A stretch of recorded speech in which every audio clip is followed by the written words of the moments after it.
I'm going to tell you this, and this is the truth. I like to go to the casino. I like to play craps. That's my main game. But sometimes I like to play roulette. I like to spin the wheel. And for years and years and years, when I play roulette, the number I constantly would hit is the number 13. I could always count on lucky 13 to come up at least once or twice, making me money. Until a few years ago, when a man named Nelson Stinkalore changed his number from 17 to 13. Then all of a sudden, I couldn't hit 13 to save my life. I could not win, and it was all his fault. But he left, and another man has come. And this man, his name is Travis Fulgham. And he goes out and he makes plays. And all of a sudden, he wears that number 13 with pride. He is making it okay to play 13 on the roulette table again. He is making the number 13 great again. Yo, everybody, how you doing? King Dingbat here. So today we have come with the hell is that? It's a big ass dog. Dallas still stinks. By the way, King Dingbat here, and all I can say is this. It's eggnog time, yo. Tastes so good when it touches your lips. And we're back for the season. It is eggnog season. And that is the reason that I'm so happy today. Because I am going to drink the most eggnog ever possibly drank by a human being in the eggnog season. Get ready for it. Now,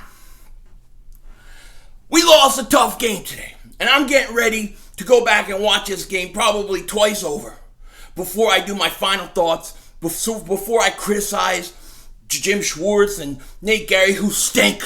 He stinks. He's not a football player. He's a cheerleader, okay? But there's a lot of criticism to go around. However, I gotta say this.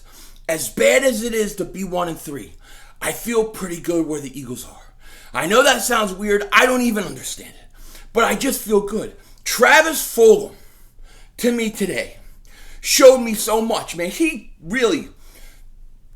boosted my spirits. He gave me energy. He makes me feel like this season going forward can get a lot better.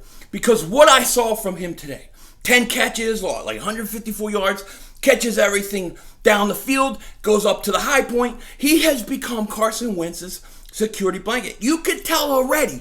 Carson looks for him over Zach Ertz. He trusts him more than Zach Ertz because Ertz is out there just going like that. Oh, he got hit. Like, I don't think Zach Ertz wants to be on the field. I'm being honest.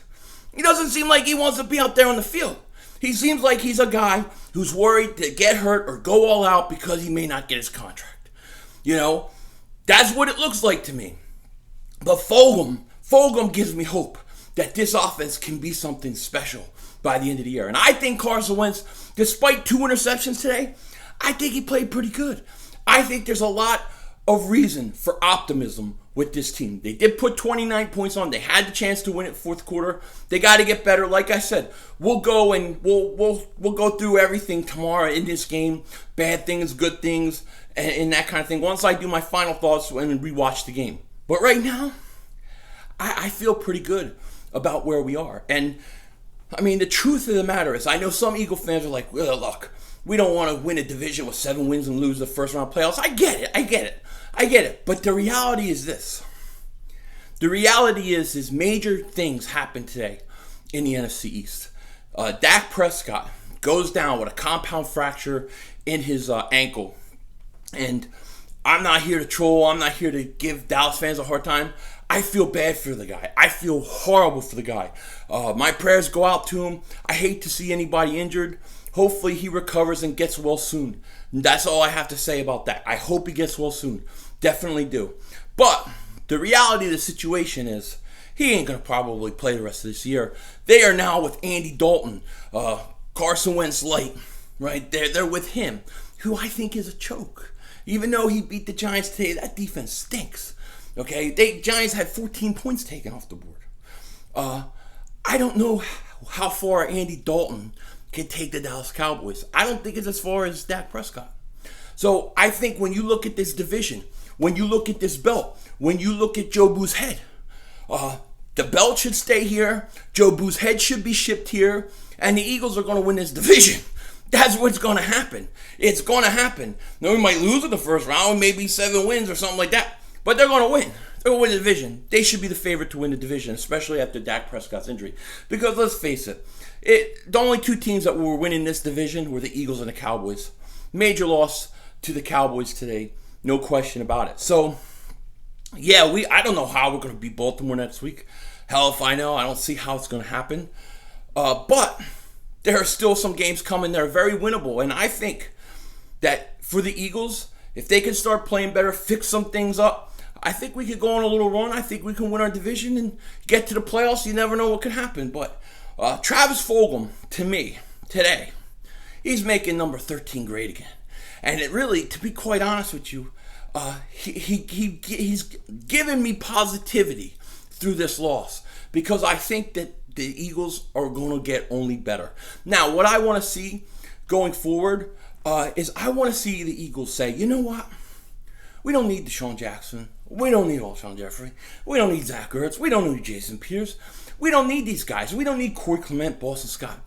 What we need is guys who come up and will play good. And if a guy plays better than other guys, we don't care what his name is. We don't care what the other guy's name are. We're going to give them a chance. I want to see Corey Clement not play anymore. I want to see Elijah Holyfield get a chance. I want to see Huntley get a chance. Boston Scott hasn't done anything. Corey Clement hasn't done anything. These guys haven't done anything. Deshaun Jackson hasn't done anything. A guy like Travis Fulgham comes up and he makes immediate impact. Deshaun hasn't made it. J.J. Arcega-Whiteside hasn't made it. Why is it that our practice squad guys and guys we pick up, why are they better than the guys that are veterans? That is a question for Howie Roseman. He needs to answer. But at this point, there's no more favoritism.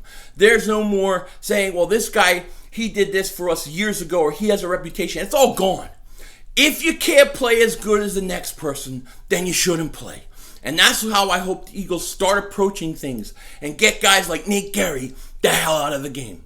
But in the reality of this week 5 and what happened, Eagles are probably going to end up winning this division. So we got to hope that they get going and play as good as possible because I don't see Dallas doing anything with Andy Dalton. But I've been wrong before. I could be wrong again. We will see. With that said, take care. Talk to you later. And don't be a dingbat.